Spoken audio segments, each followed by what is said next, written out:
welcome in to the DFS Huddle. I like that little countdown. Very serious. Yeah, very serious. Very succinct, to the point. Beautiful graphics up here. Welcome to the DFS Huddle. We're going to talk Super Bowl 60, talk some bets. We'll have a little bit of fun with that, and we'll talk UFC Vegas 113.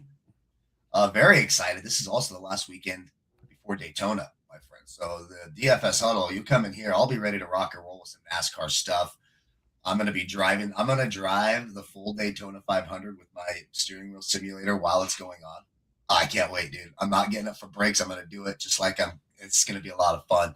So a lot of good stuff here. If you want all of our best bets, picks, DFS stuff, Erik's on absolute fucking fire over there. Click the link. Come join the DFS Huddle. $15 a month. A lot of fun there. My man, Super Bowl 60. This is a nightmare for me, okay? I'm a 49er fan. I live around a lot of these meth head Seahawks fans. I hate Seahawks fans. Okay. Just, so this Super Bowl's brutal for me. I'm trying to find some interest. I do believe I found the best bet of the entire Super Bowl, and I want to get your opinion on it. We'll find that. But overall, are you excited about this Super Bowl? Seems to me more people care about the halftime show than the game itself. That's how it feels to me. I mean, I've dug deep. All my bets are locked and loaded up on our Patreon. So, some of them, like the Kenneth Walker receiving prop. I mean, if you guys are in there, we've got a full yard better than the market right now because that keeps on getting juiced up. We got it at 20.5. I think it's up to 22.5. So beat it with there. So I just have a lot of props. I have a lot of little prop plays and players. I don't really have a side because I really don't know exactly how I'm going to bet or if I'm going to bet it. I just have a lot of side action and some. That's it. But I am excited for the last football game, and always going to be excited for that. Yeah, Super Bowl, all the stuff. So you mentioned running back and receiving yards. So here's what I think. We'll just start the top of the show. How about that? Just grab you right away. My best bet, as I've been looking through, is Travion Henderson. He hasn't really played the last couple of games, especially last week. I don't think that's because he's phased out of the game plan. It's just in that kind of weather, Ramondre Stevenson had the experience in a close game. You don't want to put a rookie who's not played in those situations. But I expect Travion Henderson to be a little bit more involved, and I kind of noticed a discrepancy here, and I want to get your thoughts on it. So if you go offshore and look at Travion Henderson receiving props, to record a catch, he's minus 200, minus 180 in those range to record over half a reception. And his receiving yards are 14 plus at plus 121. You head over to DraftKings right now. Travion Henderson's receiving yards are 4 plus receiving yards at minus 108. I think that's the best bet of the Super Bowl. 4 yards, near even money at minus 108. And then you go to 15 yards, which is near offshore. It's a full $2 better at plus 324. Yeah. So I really like this Travion Henderson 4 plus receiving yards at minus 108. Guy had over 200 yards receiving during the year. Seahawks are a physical defense, so they're going to need to get the ball. I expect more Travion Henderson than you saw in the AFC Championship game. But when you just look at that, so every book has him heavily favored to at least get one catch. Offshore to get 14 yards, it's plus 120. On DraftKings to get 4 yards, it's minus 108, and to get 15, it's plus 324. I think you can all do the math there. I love the Travion Henderson 4 plus receiving yards, minus 108. What do you think? Yeah, I mean, he's going to be their most electric back. I don't know why they don't get him the ball more in space. I think it's a Seattle defense. That's something you have to do. Seattle's been great against the perimeter defending wide receivers. I think it's going to be a Henderson, Hunter Henry, someone like that Drake May is going to have to try to get the ball to. I'm looking at the snaps right now. Stevenson for the playoffs has played 280 and Henderson has played 64. I mean, that's the one worry point. When I'm looking at routes right now. I really think the weather and the situation had a lot to do with that, though. Don't you think? I think we can kind of throw the Denver game out. Right. And even the Houston game, too, because, I mean, that was some dog shit weather, too. So it's tough to kind of look at the raw data. So, I mean, it is kind of intriguing because he's going to be their most electric person in space. 4 yards receiving to me, to me, the numbers just don't add up when you look at it across the board. And I worry that are they going to catch up to the offshore numbers? And is this 4 going to go away? And is this plus 320 for 15 going to go away? Because I'm going to get on the 4. I'm betting the 4 yards like now. I'm betting it's going to go away. That's a good find by you because most of the stuff for people like watching, what happens is DraftKings will set their stuff. They'll see what the offshore books are doing, and then they'll just quickly go to what all the Costa Rica books are doing. So, right, how many props are here for the Super Bowl? I think It looks like a lot of them don't even. A lot of the offshore, like I went to Bovada, Bet Online, they didn't even have it. Bet US and a couple other ones did have the yardage, and it was at 14. You're getting 4 at DraftKings at nearly the same price. I don't know what I don't think I'm missing anything there. No, I think you do. But I don't think it'll be there for long. So if that's something you're interested in, you're making your parlays, get that Travion Henderson 4 yards minus 108. I think that's a steal, and I don't think that'll be there much longer. DFS wise in this game, I mentioned Travion Henderson's the guy too, who's taken the biggest salary drop. Right, he was routinely one of the higher price guys. Now he's 3,800 on DraftKings. Looking at some value guys. Yeah, I think that makes sense. But what are you doing here, strategy wise? Appreciate everyone watching. By the way, I saw a bunch of people just jump in. If you didn't hear what I just said, DraftKings, Travion Henderson, 4 receiving yards. You can't find it anywhere else. It's 14 plus offshore. The numbers don't line up, so go check it out. But are you focusing on the quarterbacks, receivers? Who do you like at captain? This could be an ugly game. There's a world where both defenses are in the winning lineup, right? The kickers. What do you think?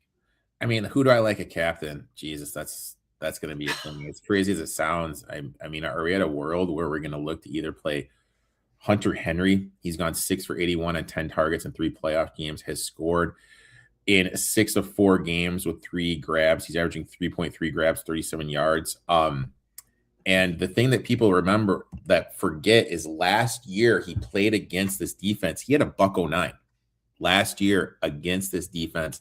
Seattle's been elite on the outside. They funnel stuff in the middle. Hunter Henry paying down, getting him at the captain position. I think I kind of like that. I kind of like AJ Barner, as crazy as it sounds, because both these teams really do struggle defending the tight end. And by paying down, getting him, that's going to open up where we can put some of these bigger price games in our lineups. When we look, he went 3 for 40 and 1 TD in weeks 16 and 17, but in the 3 games since, he's only had 6 targets, 4 receptions, 27 yards. But he leads them in snaps, and he's second on routes behind JSN. So he's definitely on the field. Now, in my head, what I like to do in the Super Bowl is kind of play how I think it's going to go out. It wouldn't shock me if Vrabel takes a page out of Belichick's book, bracket coverage JSN, put Gonzalez on Cooper Kupp. I mean, that leaves AJ Barner just kind of chilling with a great matchup. So I see a path with AJ Barner could be that guy that he had a good game. Get him 1 touchdown, 30 yards in a captain spot. I'm all about that. So I'm kind of looking at Hunter Henry and AJ Barner, as crazy as it sounds. Yeah, the Hunter Henry thing, and it's the one weakness in terms of if you look at fantasy points allowed to the position, it's the one weakness. They were 22nd against the tight end position were the Seahawks. My problem is, God, I've been doing the Hunter Henry thing every week. And it's like, sometimes you're like, God, all they do is throw to Hunter Henry. And then other times you're like, they throw to Austin Hooper more than fucking Hunter Henry. And so then you're just pissed off. You mentioned, bracketing is Belichick. And I'm glad you brought that up. It's like you're reading my mind. Is he going to, Belichick was known for, especially these big games, take away the one thing that's going to beat you. Now, my one concern is, do they think JSN is the one thing that's going to beat you, or are they more worried about the Seahawks running game? Because the Seahawks run the ball a ton. Well, I mean, even with Milton Williams, when you look at, I didn't mean to interrupt you. I'm sorry, but you're right. It's like when you look at Milton Williams, when he's been in the lineup, they've just been stout. So I think just having Big Milt there, so you're going to struggle. You mentioned bracketing JSN, which I think you will probably see. That's certainly on the table, right? The Belichick playbook when it comes to JSN, fresh off his offensive player of the year. Then you put Christian Gonzalez, which is just a matchup disadvantage for Cooper Kupp. It's a guy like Jake Bobo sneak a touchdown in. Like they love Jake Bobo. It's funny you mentioned that. I'd put a prop bet in on Jake Bobo to have over half a reception at plus 190 in the Patreon. All he needs is 1 reception. He's had 1 reception in each of the playoff games. If this does get the way of the route, which a lot of people are predicting, that's going to open up more time for him. And then with what we just laid out, I think there's a path because Shaheed's just a field stretcher. He doesn't have the route tree that Bobo has. I mean, definitely, I think it's Bobo for Jake the Snake Bobo, dude. Imagine winning $1 million DFS lineup in the Super Bowl because you rocked and rolled with Jake Bobo, our preseason darling. We've talked about probably this show's talked Jake Bobo more than any show. Oh, 100%. Jake the Love Snake. Jake Bobo. Yeah, I hate the Seahawks, but give me some Jake Bobo. I just think it's interesting. Last question. We'll sort of make a lineup here.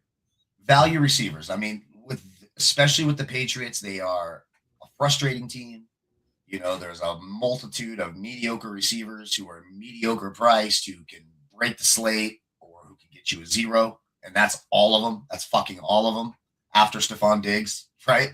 That's all of them. Yep. So of the Demario Douglas, Mac Hollins, who made his return and seemed to play at played 62% of the snaps last week. Douglas, Hollins, Kyle Williams. Is there one of these tertiary guys that you're looking at that might fit into your lineup here for the Patriots?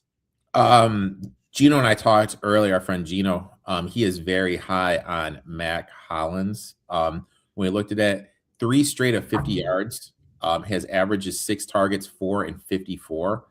I really like Mac Hollins. Keyshawn Butte has gone 3 Keyshawn Butte, thank you. 5 and 3 of 65.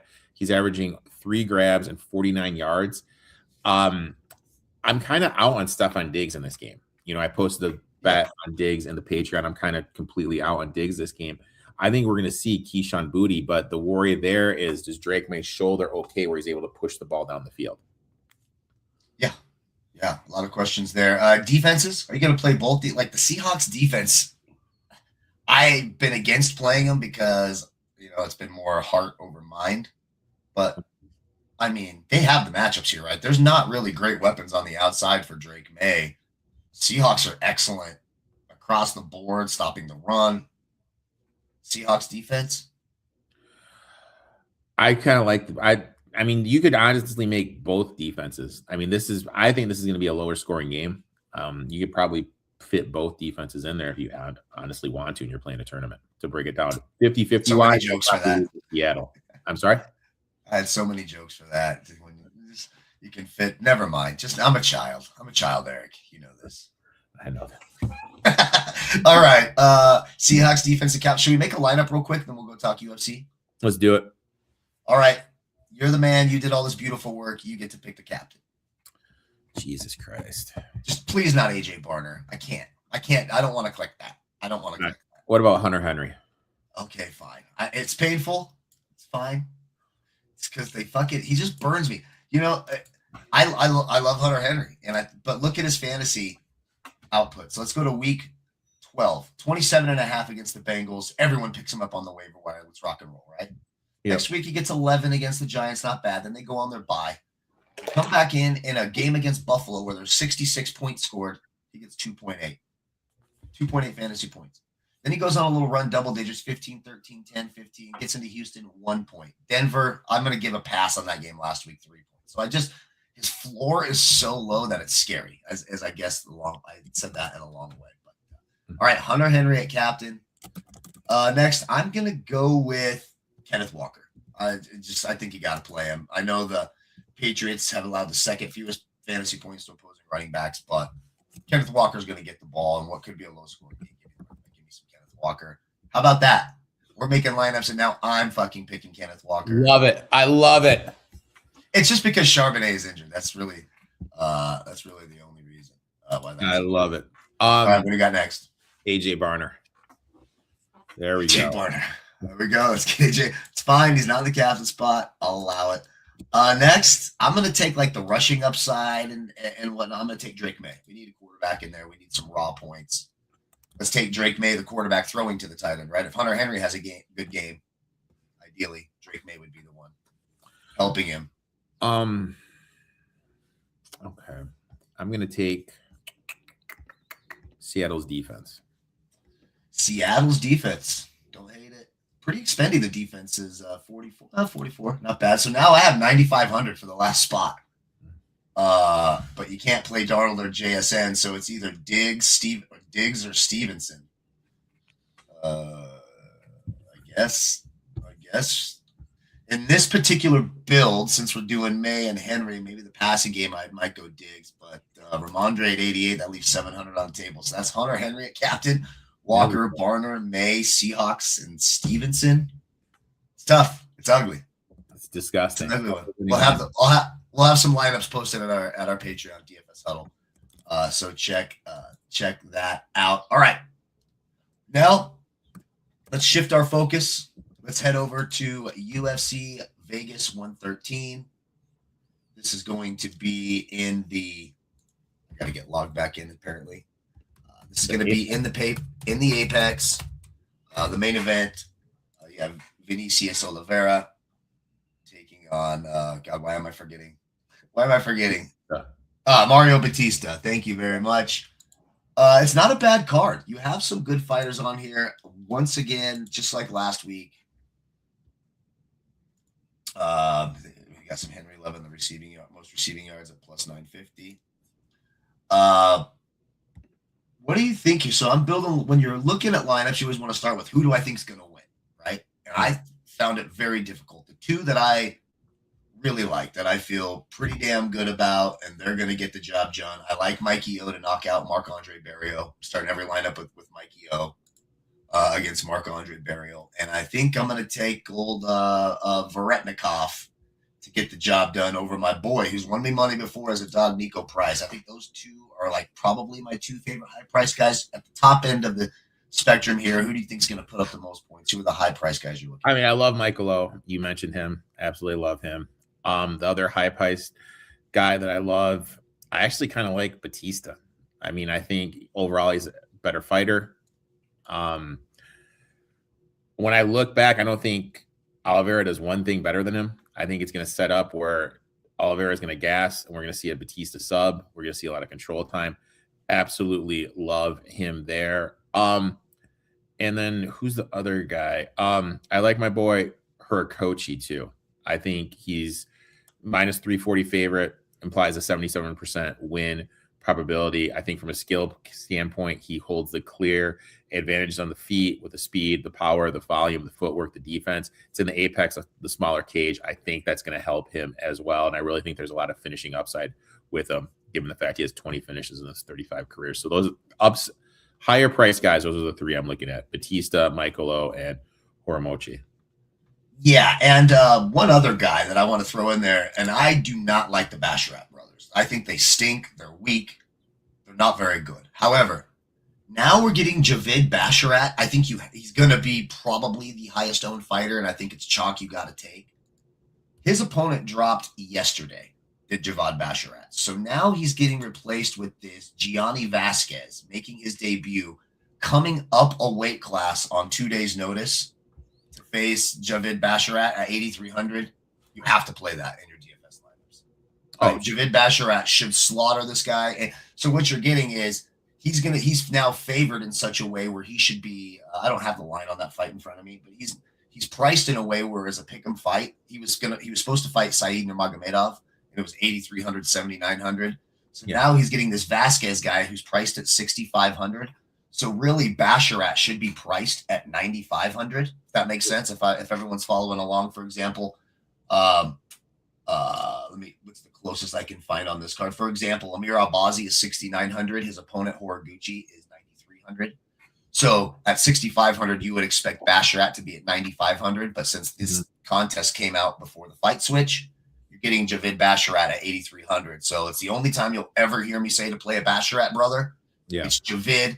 It's Javid, and it's because he's got everything on this guy now. A full camp. The other guy's coming up, a full weight class on 2 days' notice. Javid Basharat, 8,300.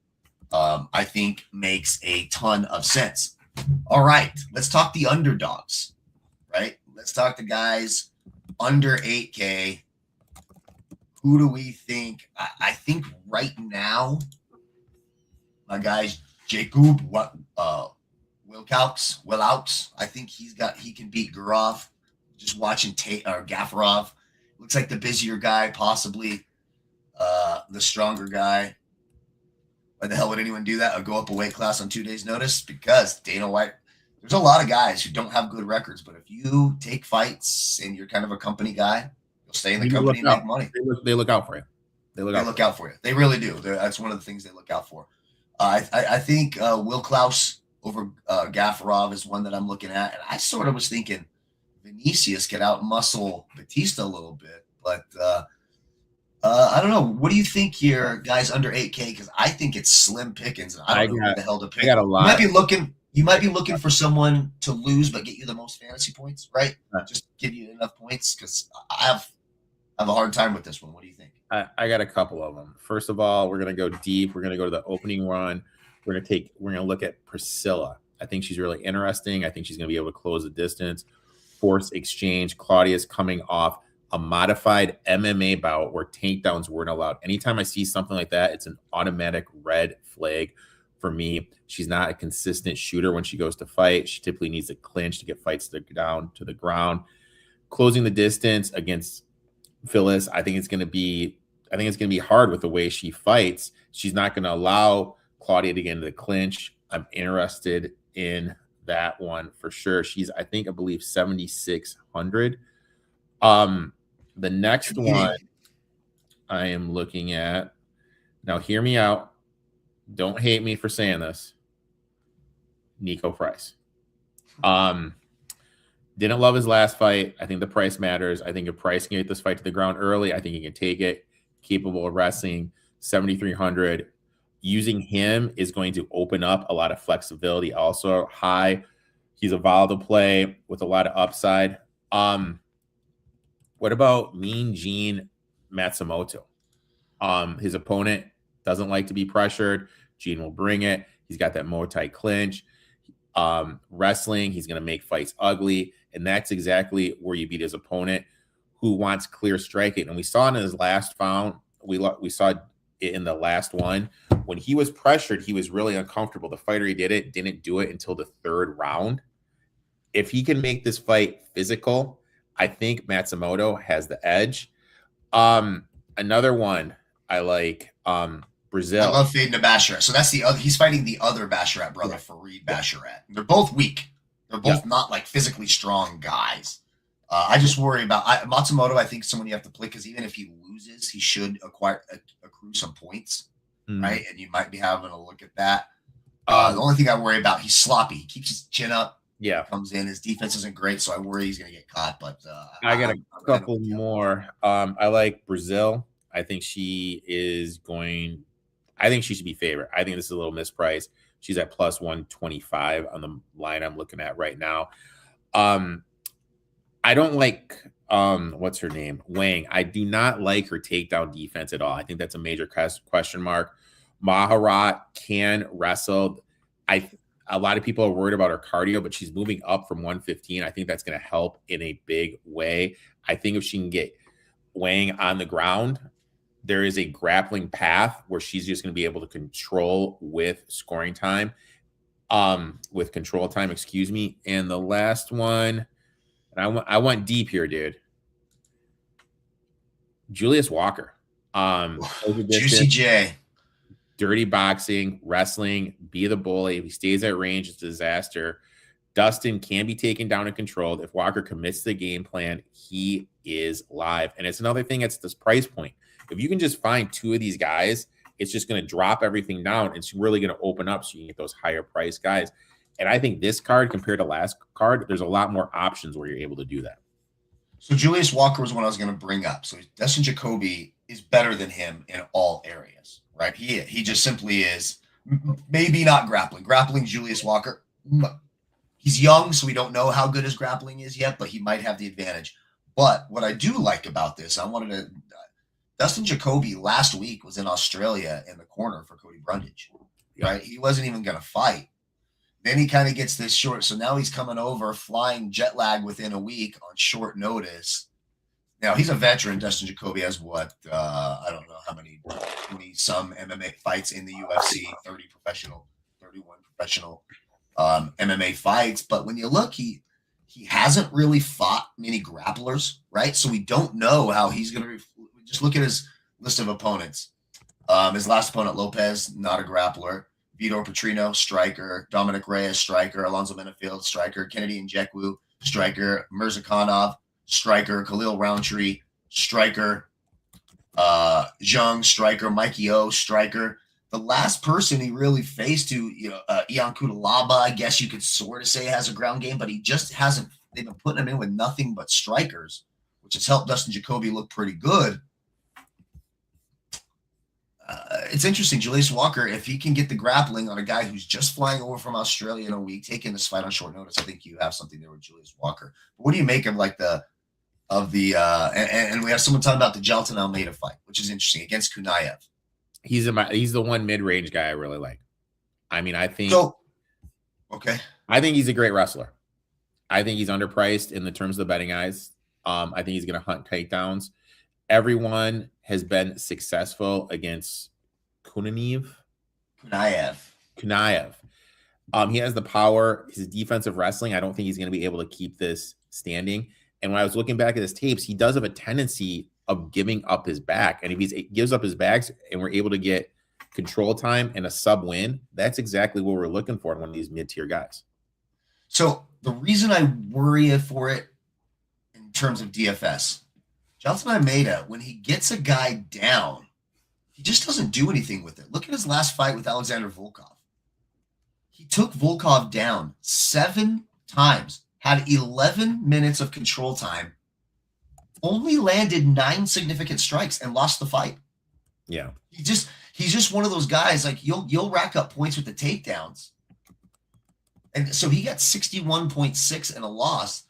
But if he's unable to take Kunaev, and Kunaev's the guy that Pot for Stir is going to be very strong, much bigger. Let's not forget, Jailton Almeida started out as a 185er. Yeah. He's not a big heavyweight.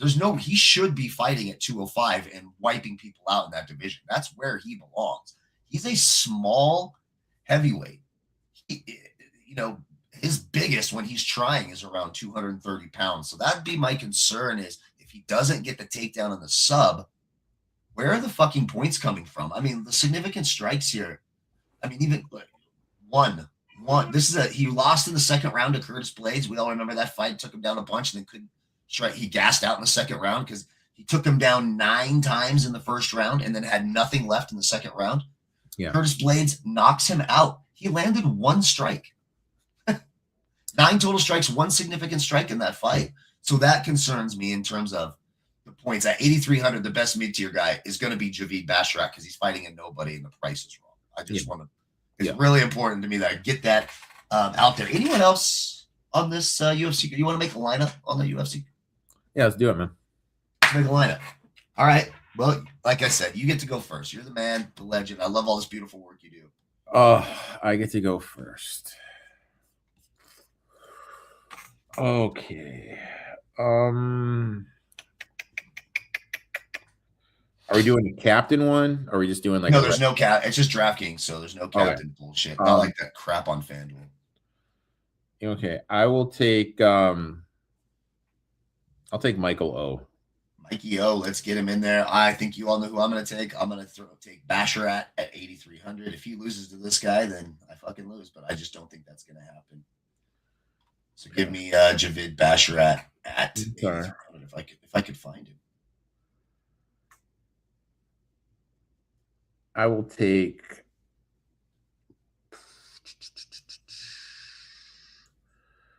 Walker at 75.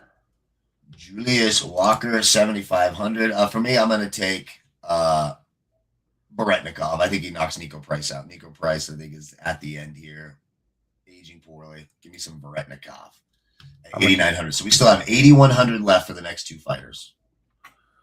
Okay.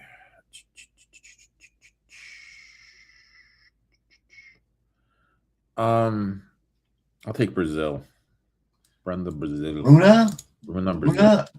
Brazil. At 7,800, leaving 8,400 left. So we're going to fill this last spot with, I think I'm going to take Weeklaus. Take Weeklaus here at 8,000. So that's Bruno Brazil, Weeklaus, Varetnikov, Juicy J, Julius Walker, Javid Basharat, and Mikey O. That leaves you 400 on the table. Love all that. We did our Super Bowl stuff. Please like, share, subscribe, all that good stuff. If you want all of our bets, lineups, Super Bowl stuff, come check out the DFS Huddle. Links in the video description below. Boom, boom, boom. Did you call the Wizards money line last night? Nice job. I gave over the Pistons. I gave out the plus 15.5 and the plus 726 and the in the Discord. So come join the Patreon. I mean, let's just get in there. Let's go. Dude, get in there. It was nice, dude. You know, got to. Yeah, Jalen Duren getting hurt screwed my DFS lineup. Yeah. The Pistons came out flat. Isaiah Stewart. They were missing Tobias Harris right in that game as well, so they started Stewart. They were kind of a slow front court. It was just a spot. I mean, they just came off a big win over the Nuggets. You know, the homestand ends tonight. You know, with the Knicks, which is like the big matchup in the East. You know, I was just playing the spot there, man. And well, in the Knicks tonight, I believe Karl Anthony Towns is out. Don't know if OG Anunoby is going to play. I know Josh Hart's a little banged up. Yeah. Well, I posted a bet on that game. You know, I got one college, one NBA posted in there, man. So boom, boom, boom. Come click the link, join the Patreon, all that good stuff. We'll be back next week breaking down UFC. We're going to talk some fucking NASCAR. I cannot wait for NASCAR DFS. For Recky Stenhouse to ruin my super speedway lineup. Let's do it. For myself and Erik, thank you so much. Enjoy the Super Bowl. Hope you guys have a safe weekend. And of course, good luck on all your future.